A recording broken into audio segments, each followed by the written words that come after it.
friends, welcome back. All right, so lately I've been getting a lot more questions than normal about how to use planner stickers. Now, by that, I don't mean like character stickers or word stickers, I mean literal planner. So, lately in the industry, and I say probably in the last year or so, things have kind of gotten away digitally from planners like the Happy Planners, Recollections Planners, things like that. Two reasons, I think. Number one is that a lot more customization is available digitally. So a lot more people are getting a lot more creative and a lot more adventurous in their planning. But number two, and I think probably the bigger factor, is that planners, they take up a lot of space, and a lot of apps don't have the capability to handle these huge files. So people are trying things like monthly planners, weekly planners, quarterly planners, and in so doing, you get a lot more different options. Plus, a little side note here is a lot of us like to share our spreads to Instagram or Facebook groups, and having just a plain sheet is kind of boring, right? We're in this because we're creative. We like to play. So we do a lot of like mock-up desktop type of things, and having a planner sticker that you can plan on top of or place a weekly on top of, it makes a lot more of a dynamic spread when you are playing with your planners. So I know that a lot of shops do make them. I know I make them a lot and I use them pretty much every single day. So let me go ahead and jump into Zinnia and I will show you how I import and use these stickers. Okay, so this is my Zinnia homepage. Now, full disclosure, I just moved into Zinnia this morning. I'm still in the process of moving all my stuff over, so don't let these three little planners fool you because there's a lot more that needs to get moved in here, okay? But this will work for what I'm going to show you. So we're just going to go into my January file, and that's going to pull up everything that I've done so far. So I'm just going to hit a blank page right here. Now, there's a couple of ways to do this. So first of all, it's going to depend on where you get your planners from. If you download them from, say, your computer, they're not going to necessarily go to the same place as they would if you did directly from the tablet. Now, if you're on a Windows computer, my experience obviously is probably not as vast as some other people's, because I do have a Windows system, but I only use it for streaming. So what I would do if I downloaded something from Windows would be to upload it to my Dropbox. And then I would use my Dropbox app to pull it down directly into Zinnia. Now, people use Dropbox, Drive, but files like literal cloud, I have not had luck with that syncing between my Windows and Mac systems. Some people have luck with it. I'm not one of them. It never works right for me. So I typically will put mine in my Dropbox, but you can also use Drive, OneDrive, any source that you want to. But if you're like me usually, and you find something on your iPhone, like there's a freebie in a Facebook group, or you download something from Etsy, wherever you download it from, by default, it's going to go into your Cloud Drive downloads folder. Now, what that looks like on your tablet is if you go into your Files app, which looks like this little blue icon over here, it's going to look like this. Now, I have my Google Drive and Dropbox installed on this tablet, so I do see those two options here on the left under locations. If you don't have them installed, you won't necessarily see those. However, you can hit these three icons here, edit sidebar, and then you'll be able to add locations if they're available on your tablet. So I'm going to hit done. Now, if I downloaded something from my iPad directly, like I went to Etsy, I made a purchase and I downloaded it, it's going to go into this folder called Downloads, fourth from the top, right here. Don't judge how much stuff I have in here because I download a lot of stuff. Now, the one that we're going to use is going to be this LDB6 Blue Knit Kit.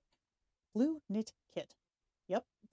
And it's a zip file. Most will be zip files. Sometimes you'll find a PDF or a notepad link with an outside download source.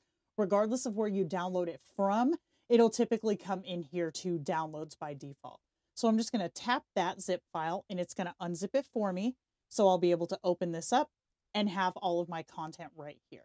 Now I'm going to hit this button on the top left, and that's going to take away the file system because I don't need to see that. And this will give me more screen real estate when I split screen. Swipe up, grab my app, drag it over, and now I have a split screen view. The center line, you can slide back and forth depending on where you need more screen real estate. And then up here on the top is a 3-dot menu. You can hit select, and you can select multiple images with Zinnia. This does not work in GoodNotes. And then you can touch and pull in, and they will pull in more than one item.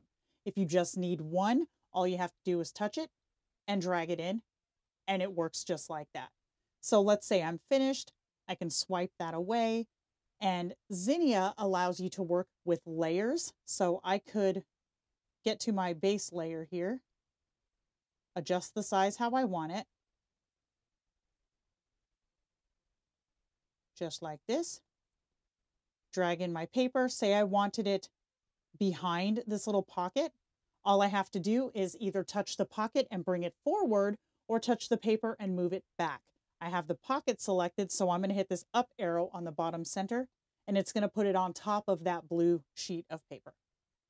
Super simple. And then I can just drag this guy over here and put him there. Now, another great feature of Zinnia is if you use your finger, not your stylus, use your finger long press, it's going to bring up this lasso where you can select, and then I can group these items together. So if I'm working on a like a desktop spread, first I did my planner. Let's pretend there's plans all over this because clearly there is not. Let's pretend there is. So once I get that part finished, I can lock all of those so I can move them independently like this. So then I can go into the stickers option here on the top, maybe come down here to paper packs and pick a background. Let's find maybe this one. Yeah, that works. So I'm going to bring in this guy, right? Get rid of that. I'm going to size it so it fits in my square. And then I'm going to, at the bottom here, hit the down arrow, and that's going to send it behind my planner. Then I can tap that, lock it in place. So now I can move all this stuff around. I can even long press and select. And because that background layer is locked, it's not going to move. But because my planner is grouped, all of these stickers will move together as one unit. So Zinnia has a lot of advantages over other apps because of these features right here, especially if you're trying to create background spreads like this.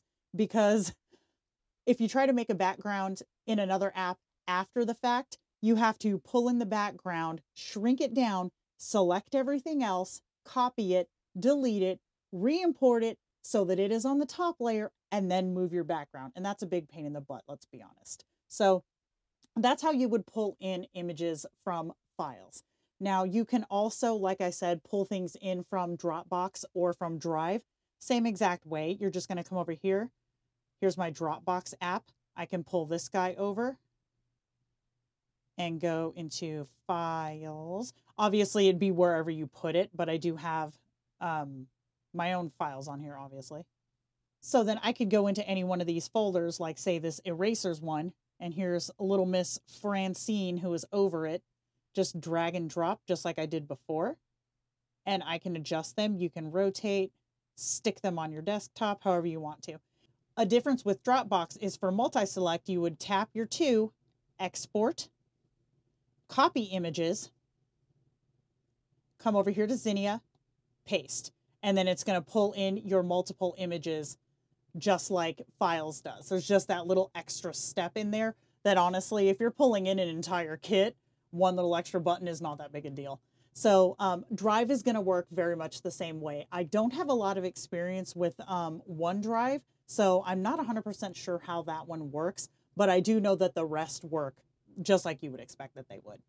So that's going to be it for this video. I hope this answered some of your questions on how to import your stickers and how to use them as building blocks for building a daily spread, monthly, weekly, because you could also copy a page and then paste it and use it again and again and again, depending on how you wanted your monthly, planner to look. So if you guys have any other questions, then please feel free to leave them in the comments. And I do want to give a major shout out to my patrons. You guys, holy crud, there are so many of you now. That is so freaking cool. And I 100% appreciate each and every one of you. So thank you so much for that. And yeah, that's awesome. All right. Well, I'm going to go ahead and head out, and I will catch you guys in the next video. Bye.